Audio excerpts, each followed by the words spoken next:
Vamos então começar com as pesquisas. E aí eu já chamo o Mário Sabino, que está no nosso estúdio em São Paulo, tá? Nós tivemos a divulgação ontem e hoje de várias pesquisas. Ontem do IPEC, o Exibop, hoje do IPESP, né? Também da Quest e do Instituto Paraná, tá? Nós tivemos mais ou menos resultados semelhantes no caso da Quest e no caso do IPEC, com o Bolsonaro aqui atrás do Lula ainda, uma vantagem do petista em relação ao atual presidente, uma vantagem de 12 pontos percentuais, tá? Com rejeição do Bolsonaro a 56, do Lula a 43, e o Lula mantendo a vantagem sobre Bolsonaro entre os que recebem Auxílio Brasil. Isso confirma também outras pesquisas recentes da FSB, né, e do próprio IPEC. Tem um dado interessante dessa pesquisa da Quest que diz o seguinte, que um terço dos eleitores pode mudar o voto para presidente, tá? Um terço dos eleitores pode mudar o voto para presidente. Isso é uma novidade porque, em relação a outras pesquisas, esse número é bem menor, né? Então está aí 33%. Vamos, na verdade, a gente tem que sempre comparar com outras pesquisas, né? Então tá lá.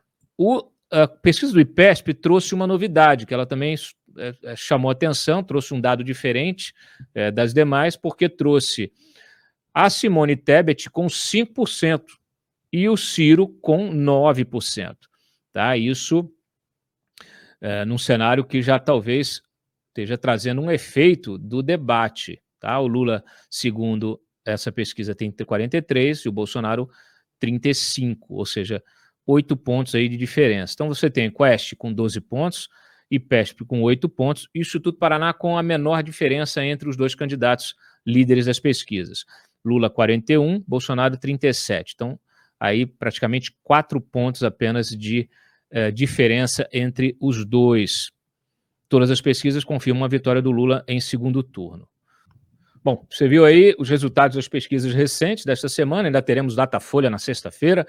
O que você acha? O que você está vendo aí? Algumas diferenças, né? Alguma coisinha chamando a atenção aí? Tebet e Ciro, no caso de uma dessas pesquisas, que é a XP, como eu mencionei agora.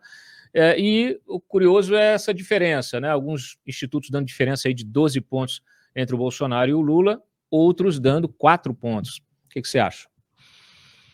Olha, Cláudio, eu nunca achei que essa eleição seria fácil para o Lula, né? O que se vê é que, independentemente da diferença que há entre os dois nas diferentes pesquisas, ela parece estar diminuindo, né? Ela parece estar diminuindo. Então, me chamou a atenção, inclusive, um sujeito aí que tem experiência na praça, né, o Lavareda, que disse que pode haver aí um voto do Bolsonaro, que ele não chamou com esse nome, mas eu vou chamar, que é o voto envergonhado. Ou seja, pode estar, ele falou em subnotificação de votos para o Bolsonaro. Então, isso significa o quê? É o voto envergonhado. O sujeito é pesquisado, mas não diz que vai votar no Bolsonaro porque ele tem medo de sofrer patrulha dos seus amigos, dos seus colegas de trabalho, da sua família, etc. Isso pode estar ocorrendo? Pode, né? E o que significaria, se for verdade, que a diferença para o Lula pode ser ainda menor do que a gente imagina. Depois do debate na Band, das entrevistas no Jornal Nacional e da propaganda na TV, o que se vê não é nada surpreendente, né? Você vê o mesmo despreparo, a mesma falta de projeto para o país, a mesma tosquidão, né? Desses candidatos aí que estão à frente, tanto o atual presidente da República como o chefão petista. Eu não acredito que, posso estar enganado, mas eu não acredito que nem a Simone Tebet e o Ciro Gomes terão tempo suficiente para ter votos que lhes permitam chegar a um segundo turno, tanto um quanto o outro, ou um ou o outro. Não vejo essa possibilidade, não. Acho, inclusive, que a Simone Tebet, o plano B dela, se não é o plano A, é fazer um número de votos aí, tá na casa dos 10%, que já prepare o caminho aí para a próxima eleição presidencial, né? Que ela trabalhe o seu nome dessa maneira. Eu tendo a crer que o Ciro vai cumprir a promessa e essa ser a última eleição dele, né? A última vez que ele será candidato. Então a Simone Tebet pode ser um nome que se projeta para o futuro, a depender da quantidade de votos que ela obtiver nessa eleição. Eu acho que esse é o limite dela. Veja, eu não posso estar enganadíssimo, né? Pode ser. Agora, é bom que a gente entenda que estamos a apenas um mês, né? Pouco mais de um mês do primeiro turno. Então, o tempo é muito curto, né? Tem um aspecto interessante aí dessas pesquisas, porque elas traçam mais ou menos ali o perfil mais lulista, perfil do eleitor mais bolsonarista. Então nós comparamos aqui Paraná Pesquisa, XP, IPEC, só a Genial que veio com um resultado um pouco diferente, mas todos os outros mostraram o seguinte, mostraram que o Lula tem mais apoio no eleitorado feminino, nordestino, de 16 a 24 anos e com ensino fundamental.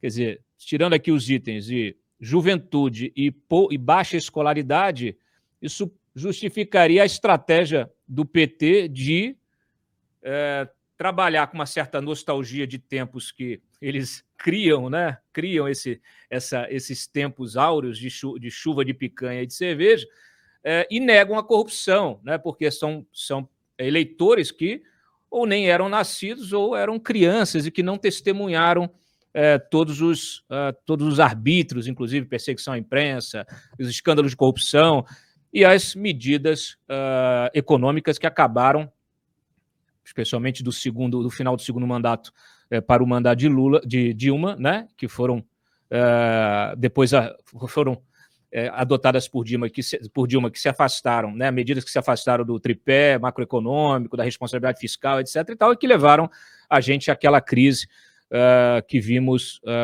o Brasil se afundar a partir de 2015. O que você acha disso? Quer dizer, você concorda com essa avaliação? Você acha que o fato de você ter esse eleitorado menos escolarizado e jovem é um prato cheio para a disseminação de fake news e para essa estratégia aí do PT e do Lula? Olha, Cláudio, disseminação de fake news, não sei, não acho que isso tem a ver necessariamente com faixa etária ou nível de renda, né? Embora pessoas menos educadas, né, no sentido escolar, sejam mais suscetíveis a fake news. Esse eleitorado é o eleitorado tradicional do Lula, né? Tradicionalmente, ele é mais popular entre os mais pobres, até porque ele se vende como o pai dos pobres, entre mais jovens, nesse caso, nesta eleição, fica muito claro que os mais jovens, muito irritados com o Bolsonaro, né, e não sabendo do passado do Lula, não tendo a memória do que foi a presidência do Lula e o desastre completo que foi a presidência da Dilma Rousseff, né, os mandatos da Dilma Rousseff, essa gente olha para o Lula como uma opção ao Bolsonaro, né, tá caindo nessa esparrela. Isso não é propriamente uma fake news, é uma ilusão, né? Então, assim, e o Nordeste, né? O Nordeste, obviamente, que onde o discurso assistencialista tem mais apelo em função dos baixos níveis econômicos, né? Da região nordestina. Então, eu não vejo muita diferença em relação às eleições passadas em termos de perfil do eleitor, do tradicional eleitor lulista, você entende? Não vejo muita diferença, não. A batalha mesmo vai ser aqui em São Paulo, né? E em Minas Gerais, como nós já dissemos, inclusive com matéria na Cruzoé, onde você tem um eleitorado mais urbano, mais rico, mais teoricamente mais bem informado. Então a batalha vai ser aqui no Sudeste, né? Eu olhando as pesquisas, Cláudio, eu acho que alguns desses institutos que dão uma diferença maior para o Bolsonaro, talvez estejam, por uma questão de metodologia, não sei, subestimando o Sul, principalmente. E mesmo uma parte do Sudeste. Eu acho que a diferença que o Bolsonaro pode ter no Sul é maior e no Centro-Oeste pode ser maior do que esses institutos estão mostrando, você entende? Sem dúvida. Em parte do Sudeste também, principalmente São Paulo. Eu tenho a impressão, é a minha impressão. Muito bem.